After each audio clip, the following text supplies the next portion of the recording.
ಓಂ ನಮೋ ಭಗವತೆ ರಾಮಕೃಷ್ಣಾಯ. ಓಂ ನಮೋ ಭಗವತೆ ರಾಮಕೃಷ್ಣಾಯ. ಓಂ ಶಾಂತಿ ಶಾಂತಿ ಶಾಂತಿ. ಹರಿ ಓಂ ತತ್ಸತ್. ರಾಮಕೃಷ್ಣಾರ್ಪಣಮಸ್ತು.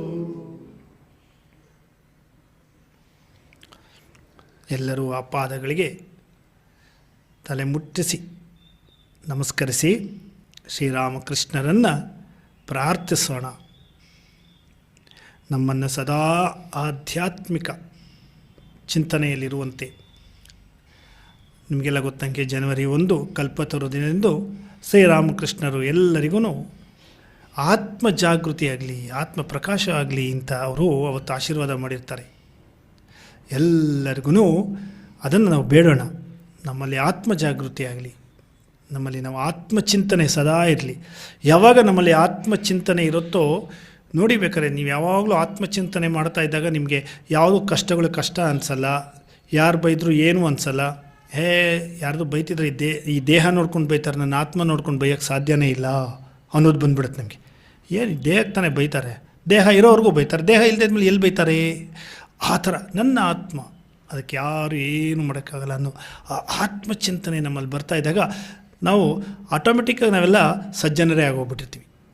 ಯಾವಾಗಲೂ ಸಚ್ಚಿಂತನೆ ಮಾಡ್ತಿರ್ತೀವಿ. ಯಾವಾಗ ಈ ದೇಹ ನಾನು, ಇದೆಲ್ಲ ನನ್ನಿಂದನೇ ಆಗೋದು, ಇದಕ್ಕೆಲ್ಲ ಇದರಿಂದನೇ ಎಲ್ಲ ಆಗೋದು ಅಂತ ಬರುತ್ತೋ, ದೇಹ ಚಿಂತನೆ ಬಂದ್ಬಿಡ್ತೋ ಆತ್ಮಚಿಂತನೆ ಮರ್ತೋಗ್ಬಿಡುತ್ತೆ. ಆಗ ನಾವು ಎಲ್ಲ ಕಷ್ಟಗಳಿಗೂ ಅವಾಗೇನಾಗುತ್ತೆ, ಸುಖ ಬಂದರೆ ಖುಷಿ ಪಡೋದು, ದುಃಖ ಬಂದರೆ ಗೋಳಾಡೋದು, ಈ ಥರ ಆಗೋಗ್ಬಿಡುತ್ತೆ. ಯಾಕೆ? ದೇಹ ಚಿಂತನೆ ಇರೋದ, ಶರೀರ ಭಾವನೆ ಇರೋದು. ಆದರೆ ನಾವು ಆತ್ಮಚಿಂತನೆ ನಮ್ಮಲ್ಲಿ ನಿರಂತರ ಶ್ರೀರಾಮಕೃಷ್ಣರ ಆತ್ಮಚಿಂತನೆಯನ್ನು ಜಾಗೃತಗೊಳಿಸ್ತಿರಲಿ ಅಂತ ಪ್ರಾರ್ಥನೆ ಮಾಡ್ತಾ, ಶ್ರೀರಾಮಕೃಷ್ಣರ ದಿವ್ಯ ಪಾದಗಳನ್ನು ಸ್ಮರಿಸ್ತಾ ನಿಧಾನಕ್ಕೆ ಕಣ್ಣುಗಳನ್ನ ತೆಗೆಯೋಣ.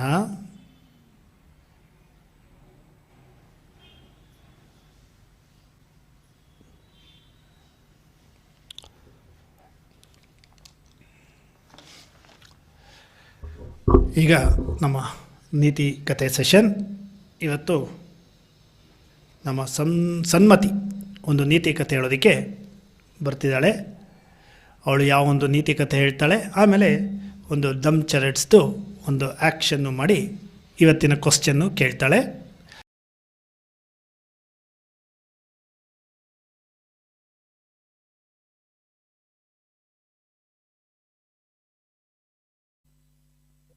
ಎಲ್ಲರಿಗೂ ಜಯ ರಾಮಕೃಷ್ಣ. ನನ್ನ ಹೆಸರು ಸನ್ಮತಿ. ನನ್ನ VMH ನಂಬರ್ 5 ನೋಡಿ ಈ ವಾರದ ಥಾಟ್.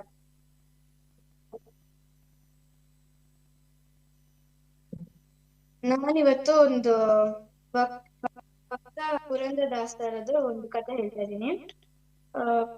ಹಿಂದೆ ಒಂದು ಊರಲ್ಲಿ ಕೃಷ್ಣಪ್ಪ ನಾಯಕ ಅಂತ ಒಬ್ಬ ಚಿನ್ನದ ವ್ಯಾಪಾರಿ ಇದ್ದ. ಒಬ್ಬ ಬಡ ಬ್ರಾಹ್ಮಣ ಅವನ ಅಂಗಡಿ ಮುಂದೆ 4 ದಿವಸದಿಂದ ನಿಂತಿದ್ದ.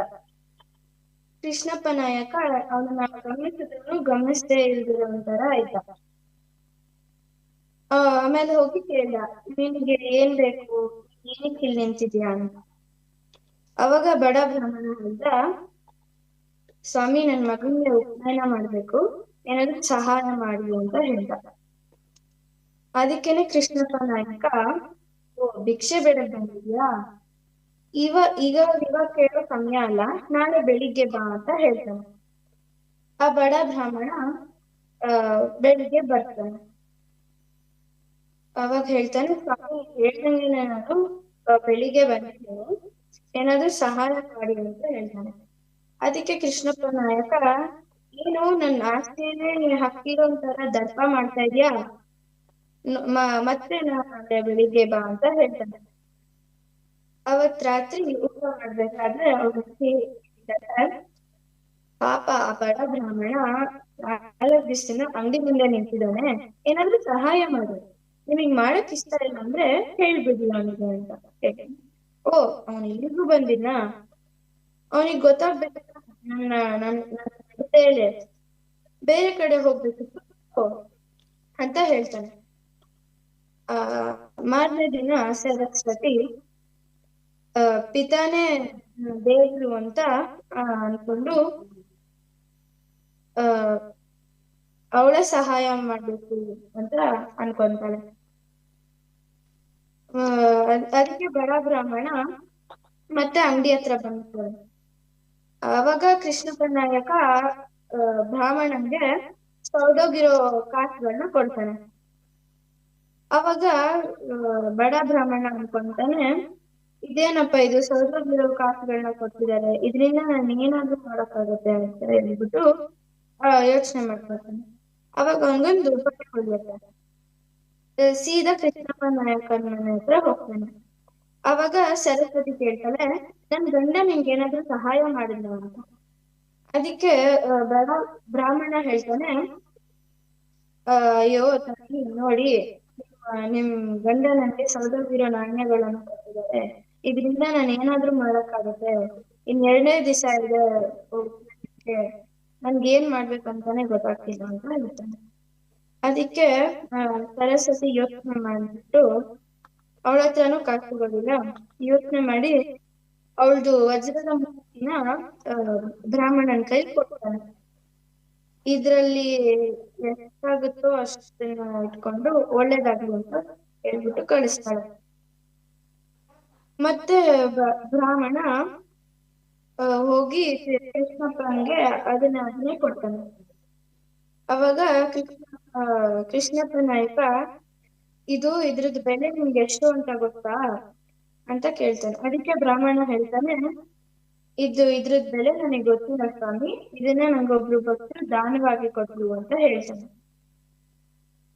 ಸರಿ, ಕೃಷ್ಣಪ್ಪ ನಾಯಕ ಹೇಳ್ತಾನೆ, ಇದನ್ನ ನಾನು ನಿಮ್ಗೆ ಕಡಿಮೆ ಬೆಲೆ ಕೊಟ್ಬಿಡ್ತೀನಿ ಅಂತ ಹೇಳ್ತಾನೆ. ಅದಕ್ಕೇನೆ ಇದು ಹೇಳ್ತಾನೆ, ಇದು ತುಂಬಾ ಕಡಿಮೆ ಬೆಲೆದು ಅಂತ ಕಡಿಮೆ ಬೆಲೆ ಕೊಟ್ಬಿಟ್ಟು ಬ್ರಾಹ್ಮಣನ ಕಳಿಸ್ಬಿಡ್ತಾರೆ. ಅವಾಗ ಅವ್ರ ಅಂಗಡಿ ಕೆಲಸ ಮಾಡ್ತಿರೋ ಹುಡುಗನ್ಗೆ ಹೇಳ್ತಾನೆ, ಹೋಗು ಆ ಬ್ರಾಹ್ಮಣನ ಹಿಂಬಾಲಿಸು ಅಂತ ಹೇಳ್ತಾನೆ. ಆ ಹುಡುಗ ಹೋಗಿ ಬ್ರಾಹ್ಮಣನ ಹಿಂಬಾಲಿಸ್ತಾನೆ. ಬ್ರಾಹ್ಮಣ ಪಂಡ್ರಾನಾಥದ ದೇವಸ್ಥಾನದೊಳಗೆ ಹೋಗ್ತಾನೆ. ಅದನ್ನ ಬಂದ್ಬಿಟ್ಟು ಕೃಷ್ಣಪ್ಪ ನಾಯಕ ಹೇಳ್ತಾನೆ. ಅವಾಗ ಕೃಷ್ಣಪ್ಪ, ಹೌದಾ ಸರಿ ಬಿಡು ಅಂತ ಹೇಳ್ತಾನೆ. ಅವತ್ ರಾತ್ರಿ ಕೆಲ್ಸ ಮುಗಿಸ್ಕೊಂಡ್ ಮನೆಗ್ ಬಂದಾಗ ಕೈ ಕಾಲು ಮುಖ ತೊಳ್ಕೊಂಡು ಊಟ ಮಾಡ್ತಾ ಇದ್ದಾಗ ಕೃಷ್ಣಪ್ಪ ನಾಯಕ ಅವಳು ಸರಸ್ವತಿದು ಮುಖ ನೋಡಿದಾಗ ಹೇಳ್ತಾನೆ, ನಿನ್ ಮೂಗುತಿಯಲ್ಲಿ ಅಂತ. ಆವಾಗ ಸರಸ್ವತಿ, ಅದಾ, ನಾನು ಸ್ನಾನ ಮಾಡ್ಬೇಕಾದ್ರೆ ಪೆಟ್ಟಿಗೆಯಲ್ಲಿ ಭದ್ರವಾಗಿ ಇಟ್ಟಿದ್ದೀನಿ, ಆಮೇಲೆ ಹೋಗಿ ಹಾಕೊಳ್ತೀನಿ ಅಂತ ಹೇಳ್ತಾಳೆ. ಅದಕ್ಕೆ ಕೃಷ್ಣಪ್ಪ ನಾಯಕ ಅಂಗಡಿಗೆ ಹೋಗ್ಬಿಟ್ಟು ಪೆಟ್ಟಿಗೆ ತೆಗಿದ್ಬಿಟ್ಟು ನೋಡ್ತಾನೆ. ಅಲ್ಲಿ ಮೂಗುತಿ ಇರುತ್ತೆ. ಅವಾಗ ಅವನಿಗೆ ಗೊತ್ತಾಗುತ್ತೆ ಅದು ಅವ್ರದ್ದು ಹೆಂಡತಿದು ಮೂಗುತಿ ಅಂತ. ಅವಾಗ ಮನೆಗ್ ಬಂದ್ಬಿಟ್ಟು ಅವ್ರ ಹೆಂಡತಿಗೆ ಹೇಳ್ತಾಳೆ, ನೀನ್ ಈಗ್ಲೇ ಹೋಗ್ಬಿಟ್ಟು ಮೂಗುತಿನ ಹಾಕೊಂಡ್ ಬಾ ಅಂತ. ಅದಕ್ಕೆ ಸರಸ್ವತಿ, ಅಯ್ಯೋ ದೇವ್ರೆ, ನನ್ಗೆ ಯಾಕಪ್ಪ ಈ ತರ ಪರೀಕ್ಷೆ ಮಾಡ್ತಾ ಇದ್ನ ಅಂತ ಹೇಳ್ಬಿಟ್ಟು ಹೋಗಿ ಪೆಟ್ಟಿಗೆ ತೆಗ್ದಾಗ ಅಲ್ಲಿ ಅವಳು ಮೂಗುತಿರುತ್ತೆ. ಅವಳಿಗೆ ಆಶ್ಚರ್ಯ ಆಗುತ್ತೆ. ಅವಾಗ ಅವಳು ಅನ್ಕೊಂತಾಳೆ, ನನ್ಗೆ ದೇವ್ರೇನೆ ಕಾಪಾಡಿದಾನೆ ಅಂತ. ಅವಾಗ ಹೋಗಿ ಮೂಗುತಿನ ಹಾಕೊಂಡು ಹೋಗಿ ಅವ್ರ ಗಂಡನ್ ತೋರಿಸ್ತಾಳೆ. ಅವಾಗ ಅವ್ರ ಗಂಡ, ನನ್ಗೆ ಕಣ್ ತರಿಸ್ಬಿಟ್ಟ ಸರಸ್ವತಿ, ಬ್ರಾಹ್ಮಣ ವೇಷದಲ್ಲಿ ಬಂದು ನನ್ಗೆ ಕಣ್ ತರಿಸ ಅಂತ ಹೇಳ್ತಾನೆ. ನನ್ನ ಅಂಗಡಿ ಕೆಲಸ ಮಾಡೋ ಹುಡುಗ ಹೇಳ್ದ, ಆ ಬಡ ಬ್ರಾಹ್ಮಣ ಪುಂಡರೀನಾಥ ದೇವಸ್ಥಾನದ ಒಳಗೆ ಹೋದ ಹೇಳ್ತಾನೆ.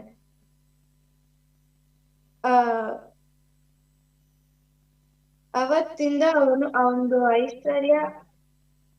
ಐಶ್ವರ್ಯ ಆಸ್ತಿ ಎಲ್ಲ ಬಡ ಜನಕ್ಕೆ ದಾನ ಮಾಡ್ಬಿಡ್ತಾನೆ. ಅವತ್ತಿಂದ ಅವನು ದೊಡ್ಡ ಭಕ್ತನಾಗ್ತಾನೆ. ಆಮೇಲೆ ಜೀವನಕ್ಕೆ ಅವನು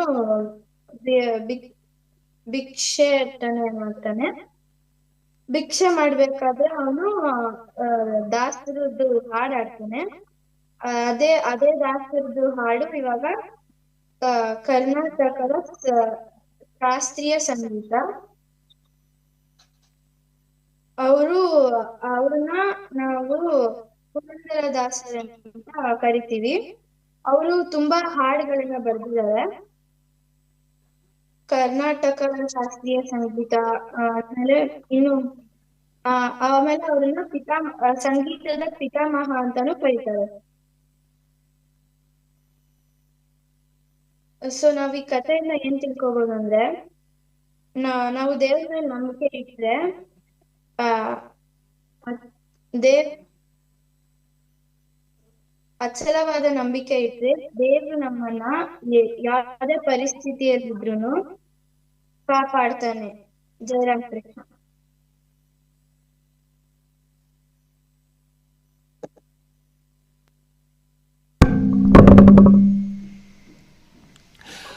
ಜಯರಾಮ್ ಕೃಷ್ಣ ಸನ್ಮತಿ ಒಂದು ಪುರಂದರದಾಸರದ ಒಂದು ಜೀವನ ಚರಿತ್ರೆ ಶಾರ್ಟಾಗಿ ಹೇಳಿದ್ಯಾ. ಅಲ್ಲಿ ಒಂದು ಕರೆಕ್ಷನ್ನು, ಬಹುಶಃ ಪುರಂದರದಾಸರ ಪೂರ್ವಾಶ್ರಮದಲ್ಲಿ ಶ್ರೀನಿವಾಸ ನಾಯಕ ಅಥವಾ ಶ್ರೀನಪ್ಪ ನಾಯಕ ಅಂತ ಕರೀತಿರ್ತಾರೆ. ನಿಮ್ಗೆ ಹೇಳ್ದಂಗೆ ಇಲ್ಲಿ ಎಲ್ಲ ನಾವು ತುಂಬ ಅದ್ಭುತವಾದಂಥ ಚಿಂತನೆಯನ್ನು ನೋಡ್ಬೋದು. ಇಲ್ಲಿ ಒಂದು ವಿಚಾರ ನೋಡಬೇಕು. ಆ ತಾಯಿ ತನ್ನ ಮೂಗುತಿನ ಇದು ಮಾಡೋದಕ್ಕೋಸ್ಕರ ಹೋದಾಗ ಇನ್ನೇನು ನನ್ನ ಗಂಡ ಮುಂದೆ ನಿಲ್ಲಕ್ಕಾಗಲ್ಲ ಅಂದ್ಬಿಟ್ಟು ವಿಷ ತೊಗೊಳಕ್ಕೆ ಕೊಟ್ಟೋಗ್ತಾಳೆ. ಆ ವಿಷ ತೊಗೊಳ್ಳುವಾಗ ಅದರೊಳಗೆ ಆ ಮೂಗುತಿನ ಭಗವಂತ ಕರುಣಿಸ್ತಾನೆ. ಇಲ್ಲಿ ನಾವು ಅದಾದಮೇಲಿಂದ ಪುರಂದರದಾಸರು ಫಸ್ಟ್ ರಚನೆ ಬರೀತಾರೆ. ಎಲ್ಲ ದಾಸರಾಗ್ಬಿಟ್ಟು ಭಗವಂತನ ಸ್ಮರಣೆ ಬರೀತಾರೆ. ಅವರು ಫಸ್ಟ್ ಹಾಡು ಬರೆಯೋದ್ರಲ್ಲಿ ಒಂದು ಲೈನ್ ಇದೆ ಅವ್ರದ್ದು: ಇಂತಹ ಹೆಂಡತಿ ಸಂತತಿ ಸಾವಿರವಾಗಲಿ, ನನ್ನ ಕೈಲಿ ದಂಡಿಗೆ ಬೆತ್ತ ಹಿಡಿಸಿದಾಳಯ್ಯ, ಇಂಥ ಹೆಂಡತಿ ಸಾವಿರ ಆಗಲಿ ಅಂತ ಕೇಳ್ತಾರೆ. ಅಂದರೆ ಒಬ್ಬ ಆ ಜಿಪುಣ ಗಂಡನನ್ನು ಆ ಒಂದು ದಾಸರ ಒಂದು ಮಾರ್ಗಕ್ಕೆ ಕರ್ಕೊಂಡೋಗಿದ್ದು ಎಲ್ಲೂ ಗೊತ್ತಿಲ್ಲದಂಗೆ ಹಿಂದ್ಗಡೆಯಿಂದ ಅವ್ರ ಹೆಂಡ್ತಿನೇ. ಆ ಹೆಂಡತಿ ಆವತ್ತು ಆ ಕೆಲಸ ಆಗಿರಲಿಲ್ಲ ಅಂದಿದ್ರೆ ಪುರಂದರದಾಸರು ಚೀನಪ್ಪ ನಾಯಕ ಪುರಂದರದಾಸ ಆಗ್ತಿರ್ಲಿಲ್ಲ. ಇದನ್ನೇ ಶ್ರೀರಾಮಕೃಷ್ಣ ಹೇಳ್ತಾರೆ ಗೃಹಸ್ಥರ ಬಗ್ಗೆ ಹೇಳುವಾಗ. ಇಲ್ಲಿ ಇಬ್ಬರು ಥರ ಹೆಂಡತಿ ಇರ್ತಾರೆ, ಅವಿದ್ಯಾಸ್ವರೂಪಿಣಿ, ವಿದ್ಯಾಸ್ವರೂಪಿಣಿ ಅಂತ. ಈ ಅವಿದ್ಯಾಸ್ವರೂಪಿಣಿ ಅನ್ನೋ ಹೆಂಡತಿ ಏನು ಮಾಡ್ತಾಳಪ್ಪ ಅಂದರೆ, ಅವ್ರನ್ನ ಗಂಡನ್ನು ಸಂಪಾದನೆ ಮಾಡಿ ಹೇಗಾದರೂ ಮಾಡಿ ಅದು ತಂದು ಕೊಡಿ, ಇದು ತಂದು ಕೊಡಿ, ಮನೆ ಕಟ್ಟಿ, ಕಾರ್ ತಂದು ಕೊಡಿ, ಅದು ತಂದು ಕೊಡಿ, ನೀವು ಹೆಂಗಾನ ಸಂಪಾದನೆ ಮಾಡಿ, ಯಾರಿಗಾದ್ರೂ ಮೋಸ ಮಾಡಿ, ಏನಾದರೂ ಮಾಡಿ, ಒಟ್ಟಲ್ಲಿ ನಾವೆಲ್ಲ ದೊಡ್ಡ ಶ್ರೀಮಂತರಾಗಬೇಕು, ಹಂಗೆ ಹೋಗೋಣ ಅಂತ ಕರ್ಕೊಂಡು ಹೋಗ್ತಾನಂತೆ. ಶ್ರೀರಾಮಕೃಷ್ಣ ಅಂಥ ಹೆಂಡತಿಯರಿಗೆ ಅವಿದ್ಯಾಸ್ವರೂಪಿಣಿ ಅಂತಾರೆ. ವಿದ್ಯಾಸ್ವರೂಪಿಣಿ ಅಂತ ಹೆಂಡತಿ ಅಂದರೆ ತ್ಯಾಗ ಮಾಡೋದಕ್ಕೆ ಸ್ಫೂರ್ತಿ ಕೊಡ್ತಾಳೆ, ಭಗವಂತನ ಚಿಂತನೆ ಮಾಡೋದಕ್ಕೆ ಸ್ಫೂರ್ತಿ ಕೊಡ್ತಾಳೆ, ಸನ್ಮಾರ್ಗದಲ್ಲಿ ನಡೆಯೋದಕ್ಕೆ ಸ್ಫೂರ್ತಿ ಕೊಡ್ತಾಳೆ ನಮ್ಮ ಅಂತನ ಶ್ರೀರಾಮಕೃಷ್ಣ ವಚನದಲ್ಲಿ ತಿಳಿಸ್ತಾರೆ. ಹಾಗೆ ಇಲ್ಲಿ ಪುರಂದರದಾಸರ ಜೀವನದಲ್ಲಿ ಆ ಸರಸ್ವತಿ ಅವರ ಪಾಲಿಗೆ ವಿದ್ಯಾಸ್ವರೂಪಿಣಿ ಆದಲು ಅನ್ನೋ ಅಂಶನ ನಾವು ಗಮನಿಸಬೇಕು. ಉತ್ತಮವಾದಂಥ ಒಂದು ಕಥೆನ ಶೇರ್ ಮಾಡ್ಕೊಂಡಿದ್ಯಾ. ಇದನ್ನು ಇನ್ನೂ ಚೆನ್ನಾಗಿ ನಿಮ್ಮ ಮಕ್ಕಳನ್ನ ನೀವು ಕತೆ ಹೇಳುವಾಗ ಒಂದು ಅದು ಕರೆಕ್ಟಾಗಿ ಹುಡುಕೊಳ್ಳಿ, ಅಲ್ಲಿಂದ ಗ್ರಂಥಗಳಲ್ಲಿ ಹುಡುಕಿ. ನಾವೆಲ್ಲ ಏನು ಮಾಡ್ತೀವಿ, ಕತೆಗಳನ್ನ ಯೂಟ್ಯೂಬಲ್ಲಿ ಹೋಗಿ ಹುಡುಕ್ಬಿಡ್ತೀವಿ, ಅದೆಲ್ಲ ತಪ್ಪೋದು. ನೀವು ಯಾವುದೋ ಒಂದು ಹೇಳಬೇಕು, ನೀವು ನೋಡಿ ಕತೆ ಹೇಳಬೇಕು ಅಂತಾನೆ ನಿಮಗೆಲ್ಲ ಒಂದು ಉತ್ತಮವಾದಂಥ ಮಾರ್ಗ ಏನು ಗೊತ್ತಾ, ಶ್ರೀರಾಮಕೃಷ್ಣ ಆಶ್ರಮಕ್ಕೆ ಹೋದರೆ ಅಲ್ಲಿ ಮಕ್ಕಳಿಗಾಗಿ ಕತೆಗಳು ಅಂತ ಸ್ವಾಮಿ ರಾಘವೇಶ್ವರಾನಂದರು ಎಷ್ಟೊಂದು ಬರೆದಿಟ್ಟಿದ್ದಾರೆ. ಅವೆಲ್ಲ ಏನು ಅಂದರೆ ಅಥೆಂಟಿಕ್ ಆಗಿರುವಂಥ ಕತೆಗಳು, ಅದೆಲ್ಲ ಕರೆಕ್ಟಾಗಿ ಬರೆದಿರ್ತಾರೆ. ಅಂಥ ಬುಕ್ಕನ್ನು ತೊಗೊಂಡು ನೀವು ಕತೆಗಳನ್ನ ಪ್ರಾಕ್ಟೀಸ್ ಮಾಡಿ. ನೀವು ಗೂಗಲಲ್ಲಿ ಏನಾಗ್ಬಿಡುತ್ತೆ ಅಂತಂದರೆ ಒಬ್ಬರ ಕೈಯಿಂದ ಒಬ್ಬರ ಕೈಗೆ ಹೋಗೋಷ್ಟೊತ್ತಿಗೆ ಏನೇನೋ ಆಗೋಗ್ಬಿಟ್ಟಿರುತ್ತೆ ಅದು ಕಥೆಗಳು. ಸೊ ಹಾಗಾಗಿ ಇರುತ್ತೆ, ಥೀಮ್ ಅದೇ ಇರುತ್ತೆ. ಸೊ ಇನ್ನು ಮುಂದೆ ಆ ರೀತಿ ಕಥೆನ ಹೇಳಿ ಒಂದು ಉತ್ತಮವಾದಂಥ ಕಥೆ ಹೇಳಿದಂಥ ಸನ್ಮತಿಗೆ ಮಕ್ಕಳ ಸಂಘದ ಪರವಾಗಿ ಧನ್ಯವಾದಗಳನ್ನು ತಿಳಿಸೋಣ.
ರಿಲೇಷನ್ಸ್ ಅಂಥೇಳಿ ಜೈಕಾರದೊಂದಿಗೆ ಇವತ್ತಿನ ಸಂಡೇ ಕ್ಲಾಸನ್ನು ಸಂಪನ್ನಗೊಳಿಸೋಣ.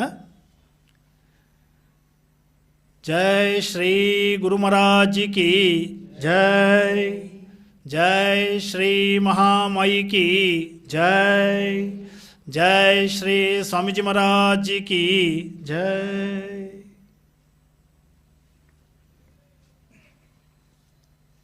जय राम कृष्ण सर. जय राम कृष्ण सर. जय राम कृष्ण सर. जय राम कृष्ण सर. जय राम कृष्ण सर. जय राम कृष्ण सर. जय राम कृष्ण सर. जय राम कृष्ण सर. जय राम कृष्ण सर. जय राम कृष्ण सर. जय राम कृष्ण. जय राम कृष्ण सर.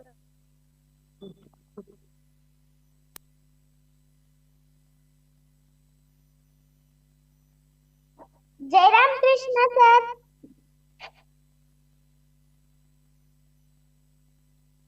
जय राम कृष्ण सर. जय Ram Krishna sir. Bouquet bouquet bouquet. जय राम कृष्ण सर. जय राम कृष्ण सर. जय राम कृष्ण सर. जय राम कृष्ण सर. ओम ब्रह्मार्पणं ब्रह्महरि ब्रह्माग्नौ ब्रह्मणाहुतं ब्रह्मैव तेन गन्तव्यं ब्रह्मकर्मसमाधिना.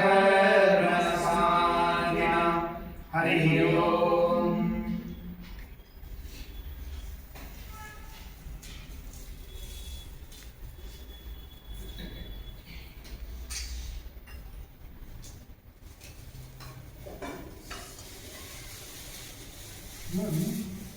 ಏನಂತಿದ್ದು ನಾವು ಕಚ್ಕೊಂಡು ತಿನ್ಬಾರ್ದಂತೆ.